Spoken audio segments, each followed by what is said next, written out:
제2차 세계대전이 거의 막바지에 달했던 시절에 영국 런던에 아주 큰 일이 벌어졌습니다. 이미 독일이 영국을 여러 번 폭격을 해가지고 런던은 거의 뭐 쑥대밭이 되고 사람이 살기에 굉장히 어려운 도시가 됐습니다. 그래서 많은 사람들이 도시의 기능이 마비되자 런던에서 다른 시골로 다 피신하고 그랬던 시절이었습니다. 히틀러가 이제 마지막 비장에 무기를 다 실어가지고 폭격기하고 그 폭격기를 보호하는 전투기를 벌떼처럼 이렇게 런던으로 향해서 비행기를 띄웠습니다. 그 당시에 영국군 전투기는요 거의 파괴가 됐어요. 그리고 또 영국에 있는 이 파일럿, 비행사들도 거의 남지 않은 상태였어요. 속수무책으로 이제 당할 수밖에 없는 상황이었는데, 이번에 만약에 런던이 대규모 폭격을 당한다면 더 이상 버틸 힘이 없고 항복을 해야 되는 그런 상황이었습니다. 그런 절대절명의 위기에서 처칠 수상은 온 영국에 있는 교회와 백성들에게 기도를 부탁합니다. 전능하신 하나님께서 우리 영국을 지켜주십사라고 그렇게 기도해달라고 라디오 방송으로 호소를 했습니다. 처칠 수상은 시시각각 변하는 그런 전투 상황이 있는 곳을 떠나서 한적한 자기의 집무실로 갔습니다. 그리고 무릎을 꿇고 절박한 심정으로 간절히 하나님께 기도했습니다. 이제 비행기가 런던 이 상공에 도착한 무렵 그때에 집무실에서 전투 상황실에서 전화가 따르르르 왔어요. 처칠은 가슴이 졸였지만 담담하게 전화기를 들어서 여보세요 하고 대답을 했습니다. 그 전투 상황실에 있던 사람의 얘기는 놀랍게도 레이더상에 그렇게 많던 독일의 폭격기와 전투기가 감쪽같이 사라졌다는 거예요. 영국은 이 일로 기사회생을 하고 독일과의 전쟁에서 승리하였습니다. 그래서 이 사실이 도대체 어떻게 된 건가? 그래서 그 당시에 출격했던 독일의 비행사들을 인터뷰를 했습니다. 그들의 증언에 의하면 런던 상공으로 많은 폭탄을 싣고서 가는 도중에 갑자기 오른편 쪽에서 이 영국 전투기들이 벌떼같이 모여들었다는 거예요. 그러니까 만약에 이렇게 되면 어떻게 돼요? 자기네들은 뭐 바로 그 출격했다가 막 비행기가 추락하니까 그래서 무서워서 다 도망갔대요. 놀라운 일이 벌어졌습니다. 믿을 수 없는 일이 벌어진 것이죠. 여러분 믿습니까? 이게 사실이에요, 사실. 제가 사실을 이야기하는 겁니다. 다큐멘터리 만들어낸 얘기가 아닙니다. 하나님이 영국의 그 간절한 기도를 들으시고요, 독일군한테 이 헛것이 보게 한 거죠. 응? 눈이 멀게 하신 거예요. 할렐루야. 하나님의 기도가 상달이 되는 거죠. 그래서 영국이 그 이제 완전히 막 그 역전승했죠. 거의 다 진 상황에서 역전승을 해서 악의 구렁텅이에서 하나님께서 건져 주셨다. 여러분 기도의 능력을 믿으십니까? 응답받는 기도는 이제 어떻게 해야 할까요? 응답받는 기도는 어떻게 합니까? 한 번쯤 다 경험해 보셨을 거예요. 근데 또 우리가 원하는 기도가 이루어지지 않을 때도 있죠. 이루어지지 않을 때도 있어요. 그 우리가 한번 세워봐야 되는데 확률이 도대체 몇 번 되는지. 그러니까 내가 10번 기도를 했으면 2번, 3번 하나님께서 들어주셨다. 야구로 따지면 3할 때예요. 그럼 3할 때면 잘 치는 야구 선수거든요. 근데 여러분 뭐 백전백승이신지 모르겠는데 어쨌든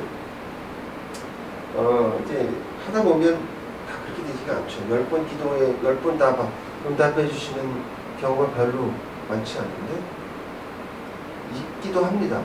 50번 기도했는데 50번 받았어요. 네. 그러니까 그런 경우도 있기는 한데 어쨌든 왜 이렇게 기도 응답 받기가 어려운가를 오늘 생각해 보자는 거죠. 우리가 기도하는 것이. 그래서 응답받는 기도에 대해서 오늘 생각해 보는 시간을 갖도록 하겠습니다. 그럼 어떻게 해야 응답받는 기도가 될까요? 오늘 본문을 통해서 우리에게 주시고자 하시는 하나님의 말씀은 첫째, 기도에 막힌 통로를 뚫어야 한다라고 말씀하십니다. 사랑하신 하나님의 말씀입니다. 10절입니다. 다 같이 봉독하겠습니다. 한나가 마음이 괴로워서 여호와께 기도하고 통곡하며. 네, 여호와께 기도하고 통곡했다. 오늘 본문의 배경은요, 사사기로부터 시작합니다. 사사기 곧 보면 21장 25절이 있거든요. 그때에 이스라엘의 왕이 없으므로 사람이 각기 자기의 소견에 오르는 대로 행하였다. 네. 이 말씀이 그 전에도 그 이제 2번 나오는데 어쨌든 마지막에 나옵니다. 여기서 중요한 게 이스라엘의 왕이 없으므로라는 말이에요. 그러니까 이 왕이 없으므로라는 말이 이집트에 있는 제국의 왕을 말합니까? 아니면 그 주변 국가 에돔이나 모압이나 이런 데에 있는 왕을 가리키는 것일까요? 아니죠. 여기서 이 왕이란 바로 하나님을 가리킵니다. 하나님을 경외하지 않고 우상을 섬기며 율법을 준수하지 않았던 그 이스라엘 백성들이 제멋대로 살았던 것을 하나님께서 꼬집어서 말씀하십니다. 그러니까 너희들이 나를 왕으로 섬기지 않았다, 이런 뜻이에요.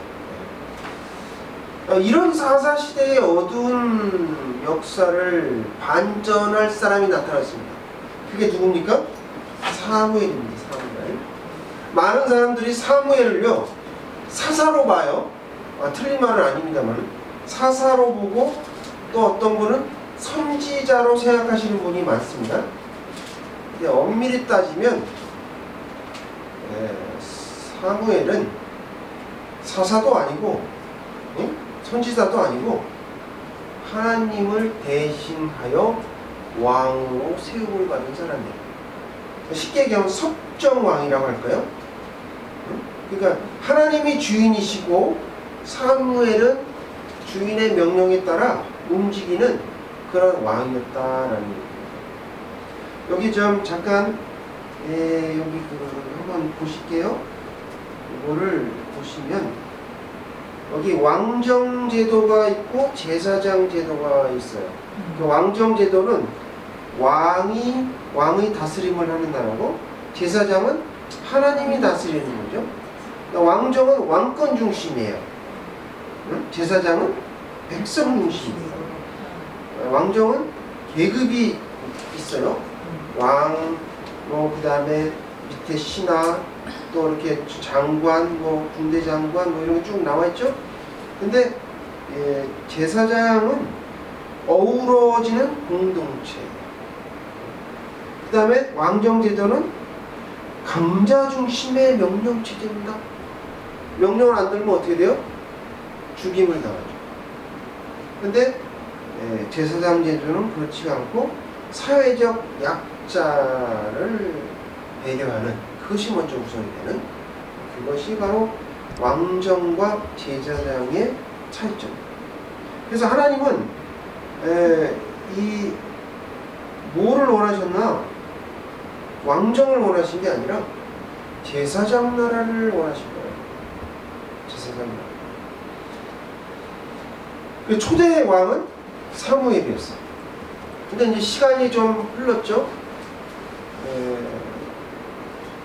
제사장 나라의 면모를 갖추어갈 시점에 사무엘이 늙어서 지도자의 사명을 감당하기 어렵게 됩니다. 그래서 그 뒤를 이어서 그의 아들인 요엘과 아비야를 사사로 세웁니다.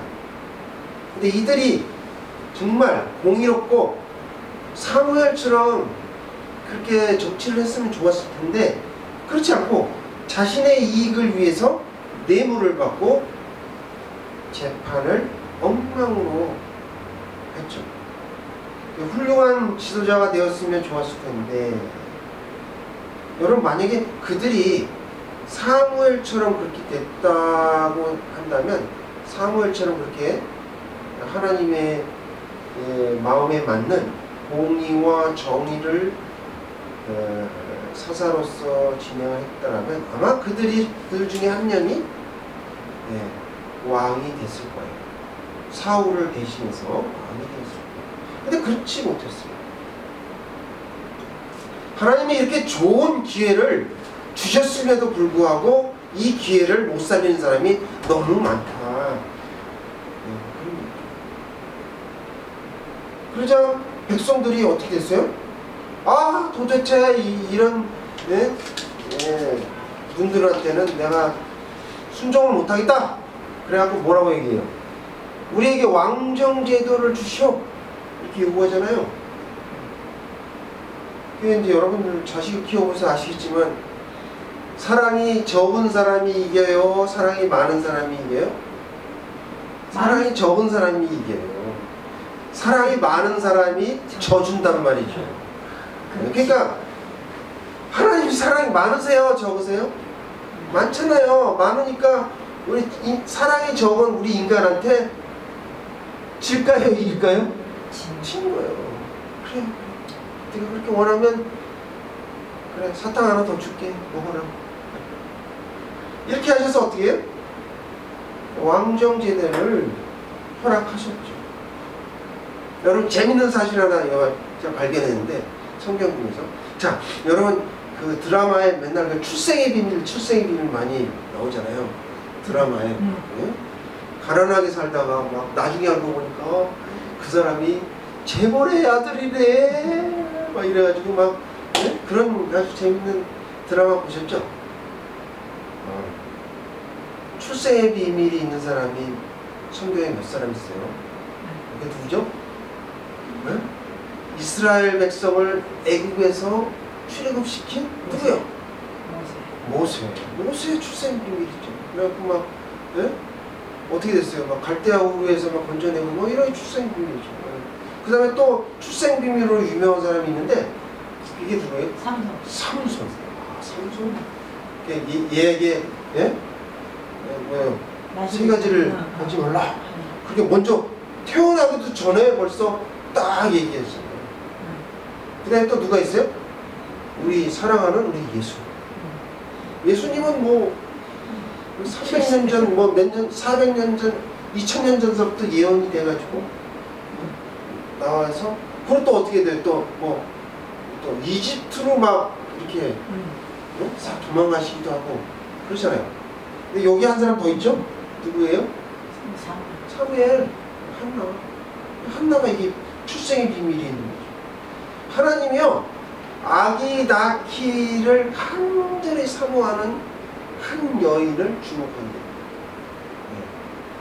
주목을 당연히 돼요. 관심을 좀 받아야 돼. 그렇다고 일부러 그러지 마시고.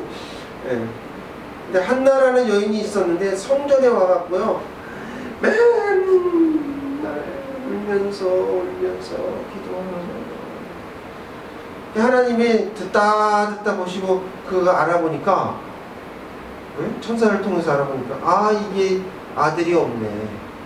아들이 없어. 아들 달라고. 근데 뭐 보니까 본인도 알았을걸요? 자기가 부치의 병을 갖고 있는 불임의 여성이라는 걸 잘 알고 있었을 거예요. 그런데 또 누가 또 부딪히죠? 군인나라는 둘째 부인이 그냥 치욕적으로 막 한나를 괴롭힙니다. 그러니까 한나가 내가 이 상황에서 벗어나는 길은 아이를 출생하는 길밖에 없겠구나 라고 생각을 한 거예요. 그래서 주의 여종에게 아들을 주시면 어떻게 하겠다고요? 나시린으로 하나님께 바치겠습니다 라고. 원래 성원은요, 결혼하면 남편의 동의를 얻어야 돼요. 근데 그렇지도 않고 자기 마음대로 맡겼어. 그런데 여기 보시면 6절에 보면, 6절 다 함께 읽어볼게요. 시작. 여호와께서 그에게 임신하지 못하게 하심으로 그의 적수인 분인나가 그를 심히 격분하게 하여 괴롭게 하더라. 여기에 한나의 성품을 볼 수가 있는데, 물론 뭐 낳으려고 뭐 의원한테 안 가봤겠습니까? 여러 가지 했는데, 어쨌든 분인나는요 모든 것을 가졌어요. 근데 단 한 가지 못 가진 게 뭐죠? 남편의 사랑을 못 받았어요. 남편의 사랑을 못 가졌어요. 근데 이 반대로 한나는 갑절의 사랑을 받고 재물도 갑절을 받았는데도 불구하고 없는 것이 뭐였습니까? 아들이 없었어요. 그래서 맨날 분인나에게 당하기만 했어요. 그러니까 내성적인 성격이었던 것 같아요. 막 같이 치받고 막 이래고 막. 그래도 첫 부인인데 그런 것이 아니라 맨날 당하는 그런 뭐 천생 여자야. 그러니까 막 이렇게 소극적으로 내성적으로. 근데 그런 반면에 분인나는 어때요? 격분에 따라서 자기가 가지지 못한 것을 억지로 가지려고 그런 성격의 소유자였어요. 그러니까 격분을 시켰을 뿐만 아니라 괴롭혔다. 맨날 괴롭혔다. 그러니까 한나가 기도해서 아들을 주시면 하나님께 바치겠습니다 라고 한 이 서원은 어떻게, 기도로 보면 어떻게 될까요? 하나님 내가 이거 드릴 테니까 하나님 나에게 주세요. 딜이죠. 딜. 거래죠. 그렇잖아요. 거래 아닌가요? 거래가 아니에요. 왜 거래가 아닌가? 여기 보면 사무엘상 2장 3절 주보 뒷면에 제가 해놨죠? 다 함께 읽어볼게요. 시작. 여호와는 지식의 하나님이시라 행동을 달아보시느니라. 이 한나는요 굉장히 똑똑한 여인이었어요. 부모로부터 율법을 아주 잘 교육받아서 아마 뭐 모세오경을 다 달달달달 읽었을걸요. 율법에 아주 능통했던 여인이었어요. 그래서 850년 전에 아브라함의 아내 누구예요? 사라가 불임이었다는 걸 다 알고 있어요. 다 알고 있었고, 또 이게 나시린법이요. 그로부터 후에 한 400년 후에 이게 만들어졌거든요. 그리고 처음 보면 모세가 나시린으로 이렇게 나오잖아요. 사도 바울도 나중에 나시린으로 갱그리아에서 머리 깎았어요. 그 나시린이 나오는데 그 나시린이 어떻게 하나님께 드려지는가를 너무 잘 알고 있는 사람이에요. 그러면서 뭐라고 얘기해요? 하나님은 멍청한 하나님이 아니고 지식의 하나님이시다. 이 세상 누구보다도 똑똑하고 지혜가 엄청 많으신 하나님이시다는 걸 잘 알고 있었어요. 그래서 그는요, 단지 벌거벗은 자신의 그 부끄러운 모습을 뭐라도 좀 가리고 싶었던 거예요. 제가 무슨 뜻인지 알죠? 벌거벗은 모습이라는 것이. 그러니까 임신을 못한 것이 그 당시에는 그러한 모습이었어요. 그래서 한나는요, 그냥 아들을 낳는 것만 해도 감사한 거야. 아들을 낳는 것만 해도 감사한 거에 두었지, 하나님과 딜을 한 게 아니에요. 거래를 한 게 아니에요. 그런 모습들을 하나님이 아시기 때문에 나중에 어떻게 돼요? 그에게 아들 셋과 딸 둘, 그러니까 5명의 자녀를 허락하셨죠. 자, 우리가 이걸 통해서 볼 수 있는 기도의 몇 가지 유형이 있습니다. 재미있게 한번 들어보세요. 기도의 몇 가지 유형인데, 첫째가 거래형이에요. 조금 아까 말씀드렸던 거래. 하나님과 딜하는 거. 하나님과 거래하시는 분이 의외로 많습니다. 우리 주위에, 교인 중에. 예를 들어서 뭐 11조를 꼬박꼬박 내면 기도의 응답을 받을 수 있다라고 생각하시는 분들. 교회 출석 잘하고 그 다음에 헌금도 많이 하면 본인과 가족들에게 복을 받을 것이다 라고 생각하시는, 이게 일종의, 이게 우리 예전에 뒤에서 이렇게 아시죠? 이게 뭔지? 이렇게 샤머니즘이죠. 이게 샤머니즘적인 스타일로 하시는 분이 계시다. 두 번째가 억지 생떼형이에요. 억지 생떼형. 어린아이가 우리 저기 손주들 보면 그런데, 어린아이처럼 자신이 원하는 걸 달라고 뭐 저기 쇼핑몰에서 들어 넣어가지고 막 하고 그러죠. 그러면서 때를 씁니다. 그러면 기도의 응답을 받을 수 있다라고 생각합니다. 맨날 막 다오 주시옵소서, 맨날 그런 기도만 해요. 근데 이런 기도는요, 안 들어주시는 게 아니에요. 들어주세요.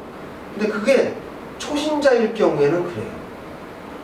초신자일 경우에 하나님께서 아이 같으니까 이렇게 들어주시고 그런데, 근데 지금 뭐 한국 교회는 초신자 아니잖아요. 근데 지금도 그런 분들이 많다는 거예요. 성숙하지 못한 기도다라는 거죠. 또 세 번째로는 밀당형이에요. 밀당형. 연애에서 밀당하듯이 기도를 밀당을 합니다. 하나님이 나를 사랑하시니까 내가 원하는 것은 다 주시죠. 착각을 하고 살아요. 그래서 기도를 안 들어주면 삐져. 삐지. 근데 또 와서 막 얘기를 해. 기도를 들어주시면 또 좋아 이러고, 기도 안 들어주면 삐지. 이게 바로 뭐예요? 밀당형이죠. 또 넷째가 모르세형이 있어. 모르세형이 뭐냐? 자신이 원하는 것을 위해서 기도를 할 때는요, 콧물 막 금식 기도한다고 하고, 주위의 사람들한테 중보기도 했고요. 근데 막상 기도가 이루어지잖아요. 뭐 언제 그랬다는 듯이 입 싹 다 원래 상태로 돌아와. 이게 뭐예요? 모르세요입니다. 제가 그런 거 봤어요, 진짜로. 머리에 수술하시고 저기 뭐 기도해드렸더니 그 다음에 아주 싹 있다고 교회 안 나오시네요. 다섯 번째, 로또형입니다. 이것도 많아요. 되게 많아요. 이거. 주중에요, 로또 사놓고서 여러분 일주일 동안 행복하시죠? 그래가지고 토요일날 막 딱 와갖고 1등이 딱 당첨되면 이건 뭐 좋겠지만 안 되면 어떻게 돼요? 괜한 그렇지. 당첨 안 될 줄 알았어. 똑같아요. 하나님께 기도는 막 하다고 해. 근데 막상 기도가 이루어지지 않으면 그럴 줄 알았어. 내가 얘기한 거 봐. 되겠어? 쉽게 잊어버려. 포기해. 그런 제가 말씀드렸던 이런 것들은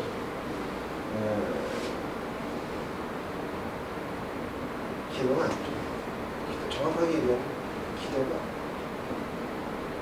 하나님이 원하시는 기도는 여러분 기도는 어떤 유형입니까? 여기에 뭐 간단하게만 제가 나열했는데 물론 여러분들은 다 하나님께서 다 원하시는 그 기도를 들으실 줄 압니다만 기도를 이렇게 교회가 많잖아요. 그리고 또 교인들도 많고 보니까 여러 종류의 사람이 있다 보니까 그렇습니다. 그러니까 이런 이기적인 기도는요 응답받기 어려워요. 그러니까 항상 내 관점에서 자꾸 바라보려고 하지 말고 하나님의 관점에서 바라봐야 다시 말해서 어심을 읽어야 돼요. 어심이라는 게 무슨 말인지 알죠? 네? 대통령 아니었던 왕어라고 하잖아요. 어심을 읽어야 어심을 읽고 탁 네? 그 틈새를 탁 들어가서 해야 하나님이 응답을 해주시다. 그러니까 우리가 기도는요 또 이런 것도 있어요. 녹슨 수도관 같아요. 녹이 슬으면 어떻게 돼요? 그 안에 막 불순물이 많이 새는 거잖아요. 녹도 슬고 이게 욕심과 불신이 많이 있어갖고 이 사이를 통과를 하기 어려운 거예요. 그럼 어떻게 해야 돼요? 기도의 막힌 통로를 먼저 뚫어야 돼. 먼저 뚫어야 우리가 아주 맑고 좋은 생수를 먹을 수 있는 것이죠. 그러니까 둘째로 저주의 고리를 끊어야 합니다. 말씀하십니다. 거룩하신 주님의 말씀입니다. 11절 다 함께 읽어보도록 하겠습니다. 서원하여 이르되 만군의 여호와여 만일 주의 여종의 고통을 돌아보시고 나를 기억하사 주의 여종을 잊지 않으시고 주의 여종에게 아들을 주시면 내가 그의 평생에 그를 여호와께 드리고 삭도를 그의 머리에 두지 아니하겠나이다. 아멘. 어떤 성경학자는 한나의 이 불임 상태가 이스라엘의 영적 상태를 말한다 라고 기록하신 분이 있습니다. 이런 그 수치스러운 일이 바로 일어나잖아요. 홈리와 비느하스가 바로 한날 한시에 죽죠. 뒤에 사무엘상 2장 3절 보면 나와요. 그 다음에 엘리 제사장도 문설주에 있는 의자에서 있다가 쓰러져서 아들이 죽었다는 그 소식을 들으면서 죽게 됩니다. 그리고 마지막에는 하나님의 법궤를 블레셋에게 뺏기죠. 이런 한나는 아마 그거 잘 몰랐을 거예요. 전체적인 거는 뭐 세계사를 돌아가는 걸 알았겠습니까? 그러나 그가 한 행동은요 어떤 행동이냐면 하나님이 암흑기에 있는 사사시대를 하나님의 제사장의 나라로 만들고자 하는 그 바로 전환기에 있었던 그 사무엘을 잉태하게 되는 놀라운 일이 일어났다는 거예요. 여인 한 사람이 아주 커다란 역사를 바로 바꿔버리잖아요. 350년 동안 쓰레기처럼 냄새나고 이랬던 그것을 싹 없애버리는 그 일을 누가 했냐? 한나가. 놀라운 일. 그래서 나중에 보면 미스바에서 어떻게 돼요? 회개 운동이 일어나잖아요. 회개 운동이. 그래서 참 그랬는데 우리가 기도의 응답을 받지 못하는 이유 중에 하나가 회개하지 않아서. 우리가 성령을 못 받는 이유도 마찬가지예요. 회개가 선행이 돼야 돼요. 회개가 선행이 돼야 그 다음 단계로 나갈 수 있는 거예요. 의인의 간구가 아니라 죄인의 간구였기 때문에. 자, 우리 이런 것들을 좀 성경에서 우리가 반드시 알아야 될 것 중에 하나가 뭐냐면 주보 뒷면에 있는데요. 신명기 28장 15절에서 19절을 다 같이 함께 봉독하겠습니다. 시작. 내가 만일 내 하나님 여호와의 말씀을 순종하지 아니하여 내가 오늘 내게 명령하는 그의 모든 명령과 규례를 지켜 행하지 아니하면 이 모든 저주가 내게 임하며 내게 이를 것이니 내가 성읍에서도 저주를 받고 들에서도 저주를 받을 것이요 또 내 강주리와 떡반죽 그릇이 저주를 받을 것이요 내 몸의 소생과 내 토지의 소상과 내 소와 양의 새끼가 저주를 받을 것이며 네가 들어가도 저주를 받고 나가도 저주를 받으리라. 이 복이 들어와도 복을 받고 나가도 복을 받을 수도 있는데 저주도 마찬가지라는 거예요. 여러분, 우리 민족이 예로부터 샤머니즘과 토착 신앙으로 돼 있었고 우리나라는 불교의 나라였어요. 그리고 또 나중에 뭐가 됐어요? 유교의 나라잖아요. 이게 기독교가 들어온 지 얼마 안 돼요. 얼마 안 되는데 이렇게 십자가가 있는 건물이 많고 이런 것은요, 사실 어떻게 보면 기적과 같은 일이에요. 네. 이게 뭐 100년 안에 이런 일이 일어났습니까? 물론 이제 또 이게 쇠퇴하는 것도 너무 빠르다고는 합니다만 어쨌든 예전에 우리는 저주의 나라였다. 저주. 또 우리 그 조상들을 한번 봅시다. 우리 여러분 아버지 때에 하나님을 경외하셨나요? 하신 분도 있겠죠. 할아버지 때는, 고조 할아버지 때는 어땠어요? 사실 우리 조상들이요, 하나님을 경외하지 않았어요. 하나님 경외하지 않았어요. 그러니까 마치 사사시대처럼 살았다 얘기예요. 자기 소견에 옳은 대로 살았다. 그러니까 우리 안에요, 어쩔 수가 없어요. 우리 안에 흐르는 피와 유전자는 축복을 받았을까요? 저주를 받았을까요? 저주를 받았어요. 하루아침에 이게 회복될 수 있을까요? 예수 믿었다고? 어림도 없어요. 그렇게 되지 않아요. 여러분, 병 걸리기 쉽죠? 병 낫기가 쉽습니까? 많은 시간이 걸립니다. 마치 여러분 지금 뭐 교회 다니면서 뭐 이렇게 그 자판기에서 음료수 빼먹듯이 동전 넣으면 버튼 누르면 툭 나오는 그게 기도가 아닌데 여러분들이 그런 잘못된 오산을 하고 있는, 그럼 기도하지 말까요? 기도해봤자 소용없잖아요. 그건 더더욱 안 됩니다. 그거는 더더욱 안 돼요. 왜? 아니 지금도 뭐 다 오염돼 갖고 난리인데 이거 어떻게 해서든지 빨리 이게 해독을 해야죠. 안 그래요? 그러니까 꾸준히 믿음을 가지고 기도를 해야 된다는 거죠. 좀 늦을 수도 있어요. 조금 늦을 수도 있는데 우리가 응답이 시간이 좀 필요합니다. 그래서 한나는요, 그 자신의 그 저주, 조상의 저주, 이런 모든 것을 끊기 위해서 저희가 아들을 낳으면 나시린으로 하나님께 바치겠습니다. 이게 바로 저주를 끊는 일. 그렇게 했던 거예요. 그래서 하나님이 기뻐하시는 선행을 하게 되면 시간이 단축해요. 시간이 단축해요. 그래서 저도 사실은 목회기를 왜 가는가? 저주의 끈을 끊으려고 하는 생각이 있어요. 우리 집안에 예수를 아버지 때는 돌아가실 때 좀 믿었지만 할머니 때도 약간 믿었고 하나님을 경외하지 못했던 집안이거든요. 저희 집안에 목사가 한 명도 없거든요. 제가 처음이거든요.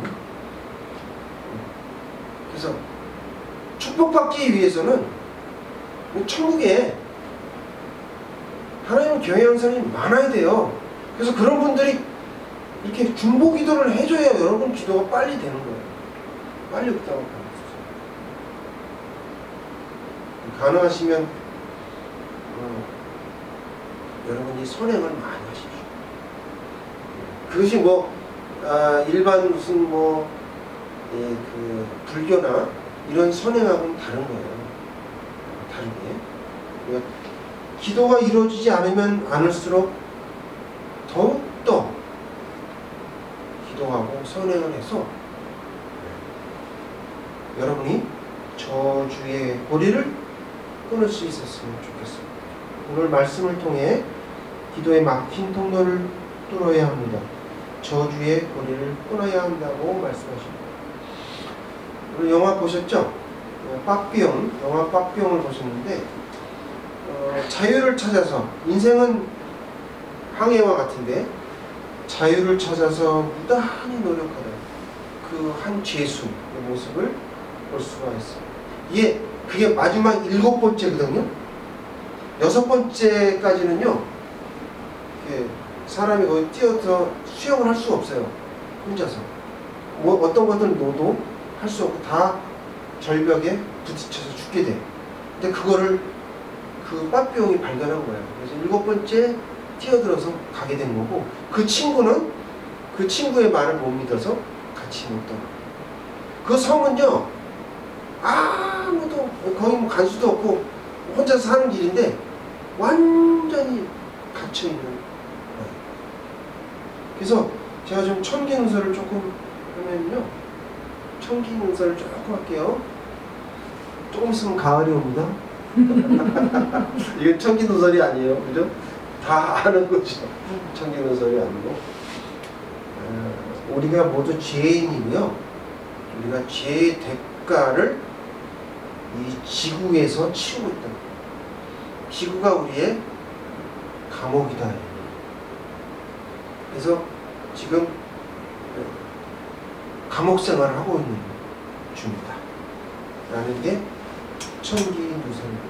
여러분이 죄수복을 입었는데 거기에 무슨 입생 논란 해있고 비싼 거 있잖아요. 마크 딱 이렇게 된 거 그거 있잖아요. 비싼 거. 한 벌에 한 300만 원, 500만 원 하는 그런 옷을 입었던들, 예? 그거 죄수복이에요. 마크는 다를 뿐이지. 예? 여러분 롤스로이스, 벤틀리, 아이고 별거 아닙니다. 그거 다른 차보다요 조금 비싼 가죽으로 이렇게 의자를 만들고 푹신푹신하게 했을 따름이지 지나다니는 마차예요. 마차. 여러분, 그거 타고 어떻게 천국 갑니까? 천국 못 가잖아요. 그냥 운송수단이에요. 너무 이렇게 그거 가지고 막 이렇게 못하면 자존심 상하고, 타면 막 남한테 자랑하고 그러시는데 그거 아무 의미가 없다는 거예요. 왜? 감옥 생활하는 거예요. 다 똑같아요. 여러분 죄인이고 감옥 생활한다고 억울하십니까? 억울하세요? 우리만 그런 게 아닌데 지구의 인구가요 정확하게 모르겠어요. 한 60억 된다고 그래요. 60억? 다 죄인이에요. 다 죄수 생활한다니까요. 지구라는 것은. 옥살이 하고 있죠. 옥살이. 그러니까 우리가 억울할 필요 없어요. 다 똑같고. 우리가 이제 기도가 이루어지지 않는 이유 중에 하나는 죄의 고리, 저주의 고리를 끊지 못해서 그렇습니다. 근데 걱정하지 마세요. 여러분 하늘나라 가게 되면 다 할 수 있어. 지구를 떠나니까 지구를 떠나가라 이러잖아요. 지구를 떠나면 다 할 수 있어요. 지금 집행유예 기간 중에 있는 것이죠. 근데 여러분이 이 땅에서도 살면서 조금 다른 사람보다 더 빨리 응답을 받을 수 있는 방법이 있기는 해요. 그게 바로 뭐예요? 공덕을 많이 쌓아야 된다. 이 이거를 제가 이 땅에 있는 걸로 어떻게 설명하기가 그래서 마일리지 있잖아요. 마일리지 어때요? 뭔가 이렇게 쌓여야 되잖아요. 네? 비행기 마일리지도 그건 마찬가지잖아요. 많이 해갖고 쌓이면 어떻게 돼요? 내가 아이슬란드도 가고 내가 갈 수 있죠. 쌓일 때까지는 어떻게 해야 돼요? 기다려야죠. 쌓이게 그럼 가만히 있으면 안 되죠. 어떻게 해요? 쌓이게 해야죠. 쌓이게 선행을 하고 시간과 정성을 들여서 하나님께 드리면 그게 시간이 많이 걸치고. 마태복음 6장 33절 주보 뒷면에 있습니다. 다 함께 시작. 그런즉 너희는 먼저 그의 나라와 그의 의를 구하라. 그리하면 이 모든 것을 너희에게 더하시리라. 그러므로 내일 일을 위하여 염려하지 말라. 내일 일은 내일이 염려할 것이요 한날의 괴로움은 그날로 족하니라. 네. 여기서 너희는 먼저 그랬어요. 먼저 해야 돼요. 먼저 안 하고 딴 걸 먼저 순서가 바뀌면 안 된다는 거예요. 그러므로 내일 일을 위하여 염려하지 말라. 지난번에 곽준빈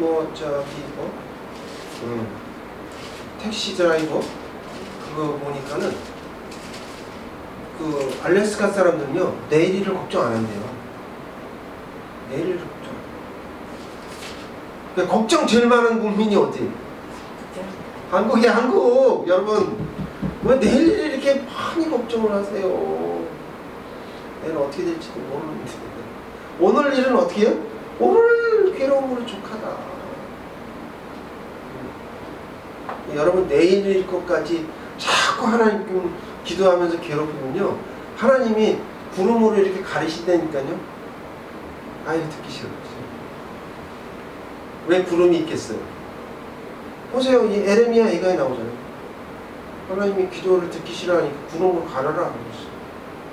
그러니까 여러분 어쨌든 어차피 이렇게 될 거 먼저 어떻게 해야 된다고요? 그의 나라와 그의 의를 먼저 구하세요. 먼저 구해야 돼요. 여러분 관상기도라는 거 들어보신 적이 있을지 모르는데 침묵기도하고 비슷해요. 침묵기도하고 비슷한데 관상기도라는 거는요 하나님 안에서 쉼이라는 뜻이에요. 하나님 안에서 쉼. 또 하나님이 하시는 일을 조용히 바라보. 이것이 관상이다. 그리고 내 생각과 마음을 하나님의 생각과 마음과 일치시키는 단계. 이걸 관상기도다. 기도할 때 이렇게 합니다. 받아주소서. 저의 모든 자유와 모든 기억과 의지와 지성은 하나님에게서 왔으니 돌려드립니다. 주님의 뜻대로 처리하소서. 제게는 단지 은총과 사랑이면 족합니다. 아멘. 그래서 우리가 묵상하면서 저도 이제 그 훈련을 했는데 묵상을 하면서 모든 욕심을 다 내려놓으세요. 눈을 감고 모든 욕심을 다 내려놓고 묵상으로 기도하는데 어떤 잡생각이 일어나잖아요. 그럼 옆에 조그마한 쓰레기통이 있다 라고 생각해서 그 잡념을 그대로 잡아다가 거기다 던져버려야 돼요. 그리고 다시 마음을 가라앉히고 이러면서 하는 이야기는 하나님 나에게 은총과 사랑만 족합니다. 이렇게 기도하는 게 바로 관상기도. 그래서 하나님과 일치하고 연합하는 겁니다. 그래서 여러분이 기도하시기 전에 먼저 해야 할 거는 하나님과의 관계를 회복하는 거예요. 하나님과의 관계가요, 단계가 많아요. 응? 모세와 같은 관계도 있고 다윗과 같은 관계도 있어요. 저는 거기까지 못 갔는데 아직 단계가. 저도 하나님과의 관계가 있다. 그거를 계단 올라가듯이 조금씩 가까이, 주께 가까이 찬송하시죠. 그렇게 한 계단 한 계단 하나님과 함께 관계를 회복합니다. 그래서 우리가 기도하는 것은 나라와 민족을 위해서 기도하고, 그 다음에 주위 사람들을 위해서 중보 기도하는 것. 이것이 바로 지름길입니다. 내 기도를 응답받는 지름길이시죠. 하나님의 관심을 많이 받는 사랑이 나는 교회 성도님들 다 되시길 주님의 이름으로 축원합니다. 다 같이 기도하시겠습니다.